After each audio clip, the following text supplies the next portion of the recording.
আসসালামু আলাইকুম রহমতুল্লাহ। ওয়ালাইকুম আসসালাম ওয়া রাহমাতুল্লাহ। আমি আপনার কাছে একটা সংক্ষেপে একটা প্রশ্ন জানতে চাই জি। যে আহলে বাইত সাহাবায়ে কেরাম আমিরে মুয়াবিয়া আর এজিদের ব্যাপারে আমরা মুসলমান হিসেবে আমাদের আকীদা কি হওয়া উচিত এবং আমাদের অবস্থান কি হওয়া উচিত? ধন্যবাদ। এটি বর্তমান সময়ে খুব অত্যন্ত গুরুত্বপূর্ণ একটি প্রশ্ন। প্রত্যেক মুসলমানের এই প্রশ্নের উত্তরগুলো জানা থাকা উচিত।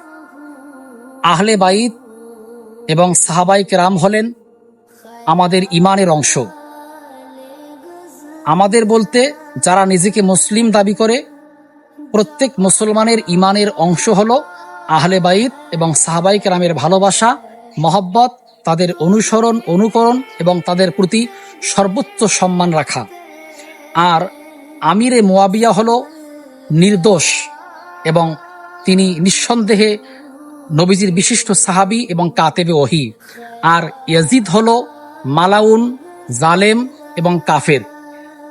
খুব সংক্ষেপে যদি আমরা বলি তাহলে আমাদেরকে বলতে হবে আহলে বাইত আমাদের ঈমানের অংশ, সাহাবায়ে কেরাম আমাদের ঈমানের অংশ। আর আমিরে মুয়াবিয়া নির্দোষ, তাকে কোনোভাবে কোনো মুসলমান দোষী সাব্যস্ত করতে পারে না।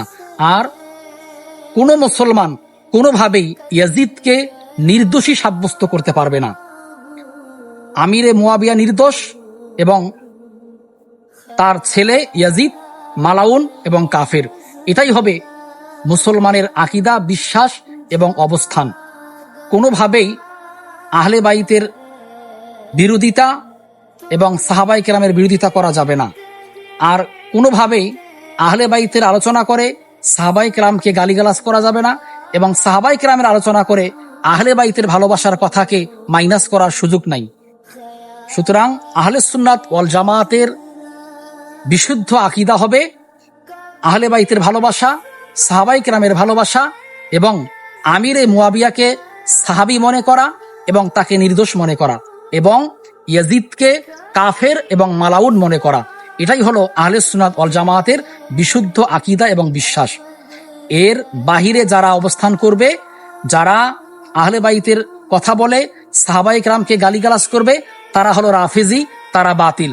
যারা সাহাবায়ে কেরামের কথা বলবে, আহলে বাইতের কথাকে মাইনাস করবে, আহলে বাইতের কথা বলতে চাইবে না, তারা হলো খারেজি, তারাও বাতিল। সুতরাং আমাদের একেবারে বিশুদ্ধ আকীদা হবে আহলে বাইতের প্রতি ভালোবাসা, সম্মান রাখা এবং সাহাবায়ে কেরামের প্রতি ভালোবাসা, সম্মান রাখা, আমিরে মুয়াবিয়াকে ও সাহাবী মনে করা এবং ইয়াজিদকে মালাউন, কাফের মনে করা। এটাই হলো আমাদের আকীদা এবং বিশ্বাস এবং এটাই আমাদের অবস্থান। অসংখ্য ধন্যবাদ আপনাকে আমাদেরকে সুন্দর করে বোঝানো দেওয়ার জন্য।